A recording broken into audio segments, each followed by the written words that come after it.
A ideia para se usar tecnologia na arbitragem, assim como em outros esportes, no tênis, no vôlei, no basquete, não é originária minha, ela é de geração espontânea. A partir do momento em que os eventos esportivos passaram a ser filmados, e particularmente no futebol, a partir do instante em que, com as filmagens, os erros de arbitragem começaram a ser comprovados, surgiu a ideia de se usar o uso da tecnologia para evitar erros de arbitragem. A questão, e a nossa ideia reside nisso aí, é que havia no mundo do futebol pessoas contrárias, inclusive o Dr. João Avelange, Joseph Blatter, porque entendiam que o futebol perderia a dinâmica. Então nós começamos a pensar como utilizar a tecnologia sem o futebol perder a dinâmica. E começamos a detectando o principal problema do futebol, que é o gol, que é o pênalti, que é a expulsão. São os lances que impactam no desenvolvimento de uma partida e que os erros, quando acontecem, modificam o vencedor. Tira o título de uma equipe e coloca o título para outra. Isso não é justo, isso não é correto, isso não é ético. Tem também a questão da, digamos assim, a malandragem do jogador, a simulação, obter um pênalti por meio indevido, se jogando, simulando que recebeu uma falta. E isso não é legal. Então, começamos a pensar em como implantar a tecnologia sem prejudicar a dinâmica do futebol. E limitamos, por conseguinte, a esses lances de gols e pênaltis marcados ou não marcados, tá certo? Ferindo a regra do jogo, e de expulsões realizadas ou não, também ferindo a regra do jogo.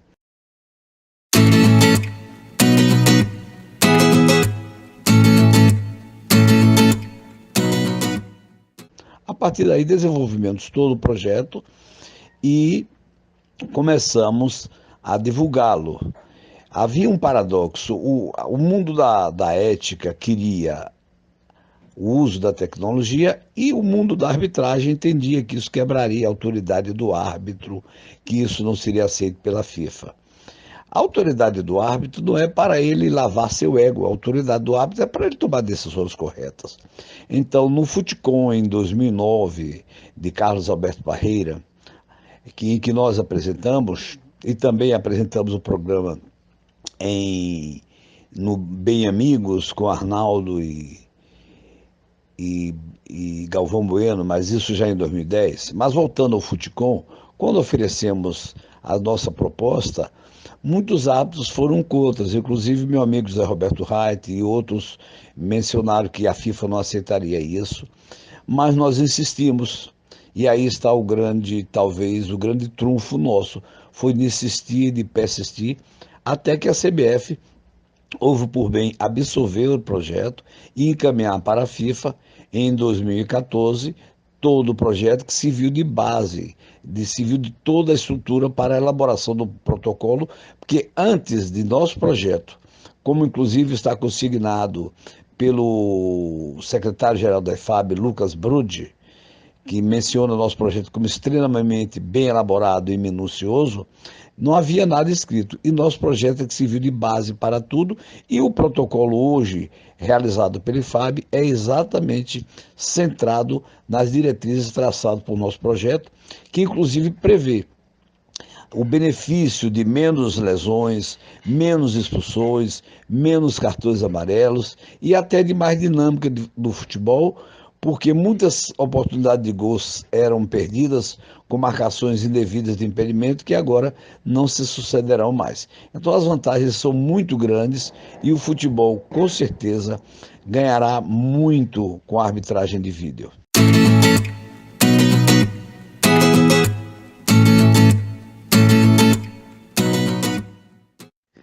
E para harmonizar tudo isso, temos que ter também a filosofia de que o tempo, com quanto deva ser o mínimo possível para as revisões, ele não é a essência. A essência é a correção da revisão.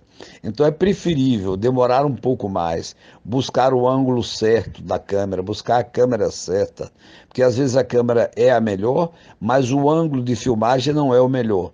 E o árbitro de vídeo tem que se valer de outra câmera que por acaso tenha pegado, por exemplo, o jogador de frente ou o jogador de costas, a mão ao lado do braço, para ter a visualização perfeita do lance. Então, é preferível você perder um pouco mais de tempo e decidir corretamente do que se dar a tempo a prioridade e decidir equivocadamente. Isso seria um grande erro. A essência de tudo é a correção, essa é a finalidade da arbitragem do futebol. E se houver uma perda de tempo, vamos lá por absurdo, perder 4 minutos para revisar um lance, porque se pesquisa em uma câmera, se pesquisa em outra, e depois se toma a decisão certa, isso será muito bom para o futebol, e esses 4 minutos que serão acrescidos ao final do período, não teriam causado nenhum dano. Dano causa quando a decisão é errada ou quando os jogadores são expulsos, reclamando, fazendo rodinha em volta do árbitro e a solução não é a mais adequada. Então, vamos caminhar para revisões rápidas, mas priorizando a correção da decisão e melhorando muito o futebol, evitando expulsões, evitando lesões, expulsões, cartões vermelhos indevidos, aplicando os cartões vermelhos necessários, evitando simulação e trazendo, por consequência, uma filosofia cultural de educação, porque o jovem atleta será orientado para atuar eticamente e não para não simular e não para não dar pancada em seu adversário, porque sabendo que ao fazer isso será punido, obviamente, todas essas ações que são ruins para o futebol, são ruins para a própria alma do homem, serão evitadas. Essa é a essência de tudo.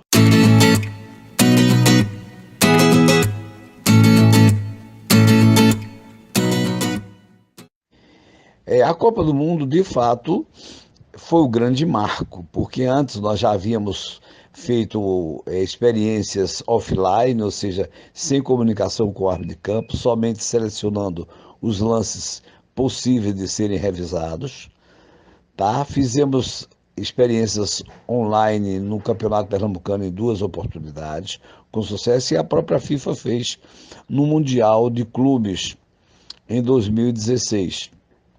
Agora, em 2018, a Copa do Mundo foi o grande marco e entendo que o saldo foi extremamente positivo, conquanto ainda haja um gostinho de frustração no torcedor e de inquietação, digo melhor, de indecisão, de incerteza, sobre que lances, que situações especificamente devem ser revisadas.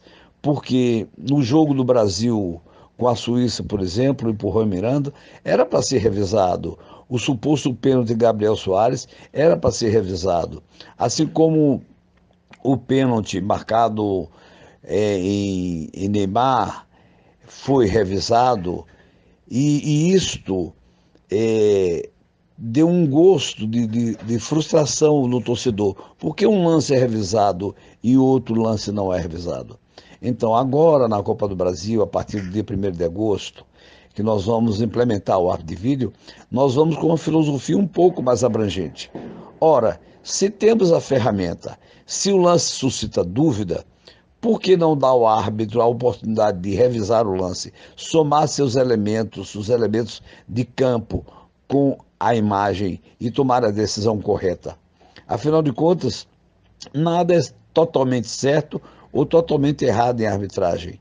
Sempre há um liame de interpretação que minimiza ou aumenta o impacto de determinada jogada. Então, se o árbitro, já que existe o monitor em campo, tem possibilidade de revisar um lance, por que não revisar outro? Por que então não dar uma credibilidade plena ao projeto e ao processo? E sempre que houver uma dúvida entre o entendimento do árbitro de vídeo com o árbitro, com a decisão tomada em campo, o próprio árbitro revisar sua decisão. Porque se o monitor em campo não existisse, o árbitro de vídeo informaria os erros absolutamente claros e tudo ficaria no campo da imagem. Quer dizer, se o árbitro em campo não viu, se o árbitro cometeu um equívoco por incapacidade técnica, circunstancial ou visual, o árbitro de vídeo corrigiria. Mas como há um monitor, temos que dar credibilidade, não é possível ter uma ferramenta e o árbitro não rever sua decisão por meio de imagens e tomar